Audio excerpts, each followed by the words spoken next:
Bismillahirrahmanirrahim. Assalamualaikum warahmatullahi wabarakatuh. Perkenalkan, nama saya Rahimah dari Prodi Tadris Bahasa Inggris. Saya membuat video ini untuk memenuhi tugas sejarah pendidikan Indonesia. Yang pertama, sejarah sebelum masuknya Islam ke Indonesia.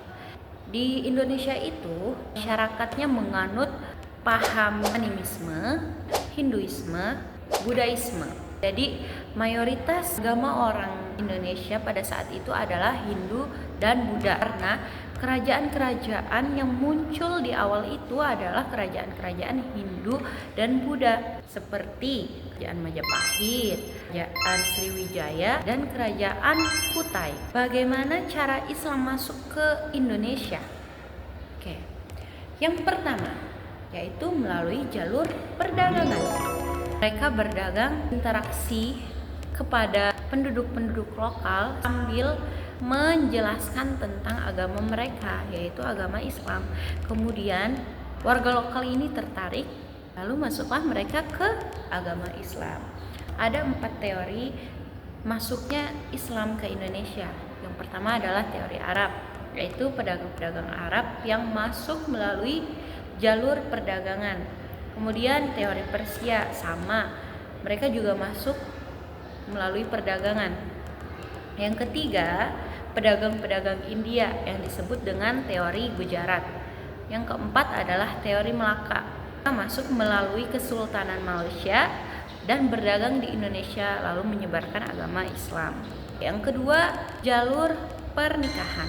Banyak warga-warga lokal atau warga Indonesia yang menikah dengan orang-orang Muslim atau pedagang-pedagang yang datang ke Nusantara. Dan yang ketiga, jalur politik. Nah, ada kisah bahwa pedagang ini bernama Abdullah dipanggil oleh raja. Dia tertarik dengan penyampaian Abdullah tentang agama Islam. Masuklah raja ini ke agama Islam. Siapa raja itu? Raja itu bernama Raja Merah Silu. Lalu dari mana awalnya Islam menyebar? Yang pertama, Islam itu menyebar di Sumatera, terutama di Aceh, pesisir barat, dan Riau.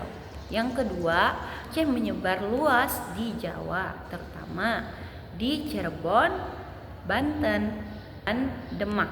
Yang ketiga, Islam menyebar di Kalimantan, terutama di daerah Banjarmasin dan Pontianak.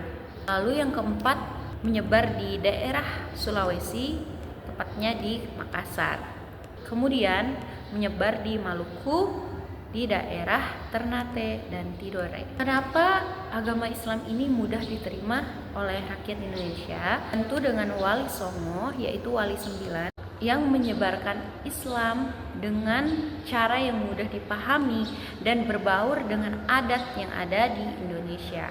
Wali adalah wali Allah, atau Songo artinya 9. Wali yang pertama adalah Maulana Malik Ibrahim, yang kedua Sunan Ampel, yang ketiga Sunan Bonang, keempat Sunan Derajat, yang kelima Sunan Kudus, yang keenam Sunan Giri, kemudian Sunan Kalijaga, lalu yang kedelapan adalah Sunan Muria, dan yang terakhir adalah Sunan Gunung Jati, atau yang kita ketahui dengan Fathahillah atau Syarif Hidayatullah. Itulah tadi sedikit penjelasan tentang bagaimana masuknya Islam ke Indonesia yang sampai saat ini menjadi pemeluk agama Islam terbanyak di dunia. Itu saja yang bisa saya paparkan.